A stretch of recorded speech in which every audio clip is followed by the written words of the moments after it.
Hello everyone, mentor 365 channel में आप सभी का स्वागत है। और मैं सौरभ यादव आज डिटेल से डिस्कस करने वाला हूं वोकैब के बारे में। वोकैब एक आपका सरदर्द बना हुआ है और इंग्लिश से जिन बच्चों को डर लगता है, जो गांव देहात से एक बच्चा आता है उसको वोकैबलरी इतना बड़ा हवा लगता है, वो कंफ्यूज रहता है इस बुक से पढ़ूं। नीतू मैडम की बुक है, मास्टरपीस है, बहुत सारी बुकें आपको मार्केट में मिलती हैं। जिस टीचर से आप पढ़ते हैं उन सब की वोकैब की इंग्लिश की बुक ना एक बुक जरूर मिलती है। तो आप कंफ्यूज रहते हैं किस बुक से पढ़ूं क्या ना पढ़ूं। आज मैं आपको डिटेल में बताने वाला हूं ब्लैक बुक का रिव्यू, इसको क्यों पढ़ना चाहिए, क्यों दूसरी बुक्स को नहीं पढ़ना चाहिए, क्यों ये वर्थ है, क्या है, सब चीज हम डिटेल में डिस्कस करेंगे। सबसे पहली बात, आपके दिमाग में रहता है कि क्या 12,000 वर्ड्स ब्लैक बुक में आपने देखा होगा, 11,000 वर्ड 12,000 वर्ड ऐसे लिखा हुआ होता है, क्या इतने सारे वर्ड्स याद करने हैं? तो आंसर है नो, इतने सारे वर्ड्स याद नहीं करने। ब्लैक बुक में से भी मात्र 5 से 6,000 वर्ड्स मैं आपको बताऊंगा वो याद करने हैं। दूसरा, आप कहोगे सर नीतू मैडम की बुक क्यों याद नहीं करनी? तो भाई एक बात मुझे बताना, आप 3,000 वर्ड्स है नीतू मैडम की बुक में, 3,000 वर्ड्स में से मात्र 1,500 वर्ड्स ऐसे हैं, 1,500 से 2,000 वर्ड्स जो प्रीवियस ईयर बेस है। तो 1,000 वर्ड्स बिना फालतू के हो गए, बिना बात की नॉलेज लेने की जरूरत नहीं है। अब टीसीएस पैटर्न के वर्ड्स उसमें कम है, आप ये बात समझो। 3,000 वर्ड्स में से 2,000 वर्ड्स बहुत अच्छे हैं, नो डाउट, वो आपको हर एग्जाम में मिलेंगे, लेकिन 1,000 वर्ड टीसीएस पैटर्न के नहीं है। तो अगर आप एसएससी सीजीएल को टारगेट कर रहे हैं, सीएचएसएल को टारगेट कर रहे हैं, एसएससी सीपीओ को टारगेट कर रहे हैं, टीसीएस के किसी भी एग्जाम को टारगेट कर रहे हैं, तो आपको सिर्फ और सिर्फ प्रीवियस ईयर पे फोकस करना पड़ेगा। तो सबसे पहली खासियत इस बुक की क्या है कि 100% प्रीवियस ईयर आपका कवर होता है। और इस बुक में से भी मैं आपको क्रीम, सिर्फ मड़ाई मड़ाई बताने वाला हूं कि सिर्फ आपको यह पढ़ना है। पहली बात, क्या ये 2,000 लार्ज है? नहीं है, क्योंकि आपको 12,000 वोकैब याद नहीं करनी। दूसरी बात, क्या ये 100% कवरेज देती है? तो भाई एक बुक आपके 100% कवरेज दे रही है, 1 मिनट भी खराब करे हुए, तो आपकी एफिशिएंसी आउटपुट 100% अगर किसी बुक से आ रही है तो वो ब्लैक बुक है, तो इसके ऊपर आपको जाना चाहिए। हमारे टाइम में ब्लैक बुक नहीं आती थी, लेकिन हमारे टाइम पे मेंटर्स करके एक था जिनकी पीडीएफ चलती थी, आईआईटी का कोई ग्रुप था, उनकी पीडीएफ चलती थी, ऑनलाइन मेंटर्स था ऐसा कुछ था, तो उनकी बहुत बढ़िया पीडीएफ चलती थी, तो वो हम देखते थे वोकैब के लिए। अब के टाइम में प्रीवियस ईयर को कवर करने के लिए ब्लैक बुक बहुत अच्छा है। दूसरा, आप प्रीवियस ईयर कोई और भी बुक ले सकते हैं, लेकिन अगर उसमें 100% सिर्फ और सिर्फ फोकस प्रीवियस ईयर पे है तो ही।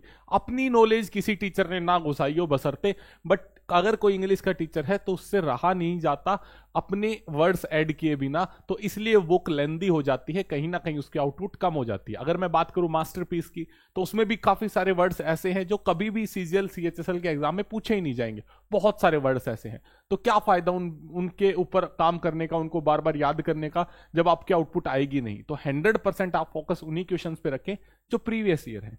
तो क्या पढ़ना चाहिए वो मैं आपको बताऊंगा, इधर उधर टाइम वेस्ट ना करें। आप बिना फालतू के वर्ड्स याद करते रहोगे, नॉलेज लेते रहोगे, लेकिन उस चीज का बेनिफिट नहीं होगा। ठीक है मेरे भाई, 100% आपकी आउटपुट रहेगी। दूसरा, हिंदी के अंदर आपका दिया हुआ है। तीसरी चीज, वोकैब अगर आपकी कोई है, मान ले अबेटर है कसाई खाना, आपको कसाई खाना याद नहीं रह के बुचड़ खाना याद रहता है, तो हिंदी में पेंसिल से बुचड़ खाना लिख लो।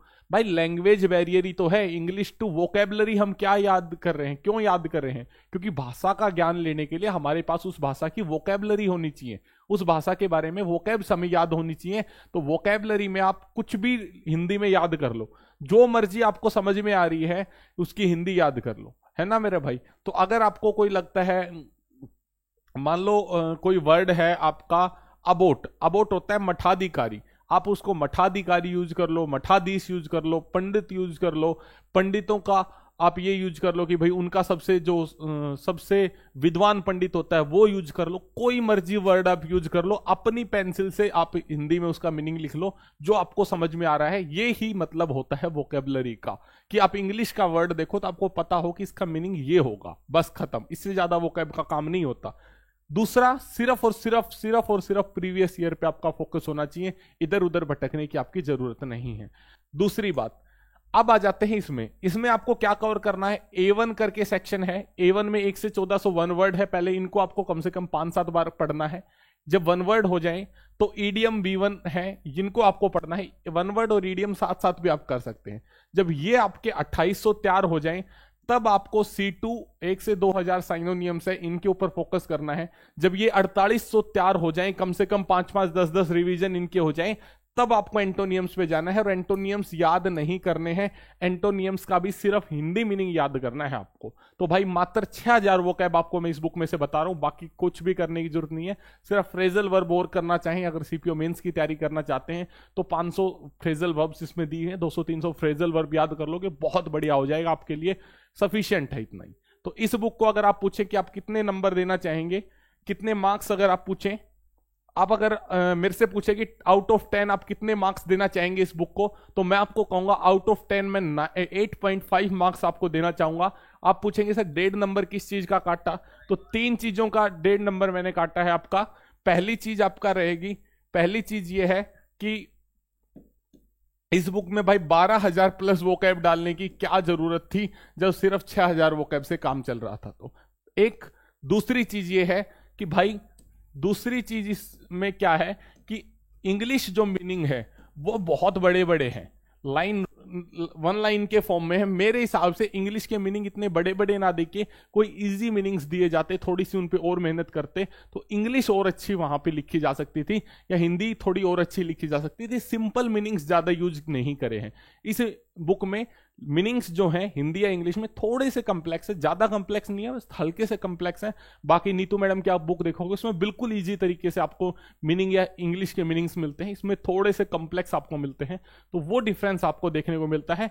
बाकी वोकैब के लिए अभी की मार्केट में फिलहाल one of the best book है, one of the best book मैं आपको कहूंगा। दूसरी, क्या दूसरी बुक्स खराब है? नहीं है, लेकिन सर आप उनको क्यों मना कर रहे हैं? मैं इसलिए मना कर रहा हूं, अगर मान लो आप किसी बुक के 8,000 वर्ड्स याद कर रहे हैं और उस 8,000 वर्ड्स में से मात्र 5,000 वर्ड्स ही प्रीवियस ईयर है, तो क्या फायदा 3,000 वर्ड्स पे टाइम वेस्ट करने का। अगर मान लो किसी बुक पे आप 4,000 वर्ड्स याद करें और 1,000 वर्ड्स आपके प्रीवियस ईयर नहीं है, तो कोई फायदा नहीं है उनके ऊपर टाइम वेस्ट करने का। बेटर है पहले आप 4,000 6,000 प्रीवियस ईयर पे पूरी कमांड बना लो, उसके बाद ब्रह्मांड में जितनी सारी बुक है पढ़ लेना, कोई दिक्कत नहीं है। तो मेरे हिसाब से one of the best book है, इस बुक के साथ आप जाइए, विश्वास करिए। अभी फिलहाल जो भी आप टॉपर से सुनेंगे, किसी की भी स्ट्रेटेजी सुनेंगे, सभी आपके ब्लैक बुक के साथ जा रहे हैं। पर्सनली मेरे को ये बुक बढ़िया लगती है। Thank you. और बुक्स के किसके आपको रिव्यू जानने हैं, बिल्कुल ऑनेस्ट रिव्यू देने की कोशिश करूंगा। जो चीज बढ़िया है उसको बढ़िया भी बताऊंगा, जो चीज खराब होगी उसको खराब भी बताने का काम करूंगा। ठीक है मेरे भाई, तो जुड़े रहे मेंटर 365 के साथ। और किन बुक्स का आप रिव्यू चाहते हैं इस सीरीज के अंदर, ऑलरेडी मैं class notes Rakesh Yadav sir की बुक का रिव्यू कर चुका हूं, और जो भी बुक का आप रिव्यू चाहते हैं प्लीज कमेंट करें। Thank you, bye bye, take care, जय हिंद।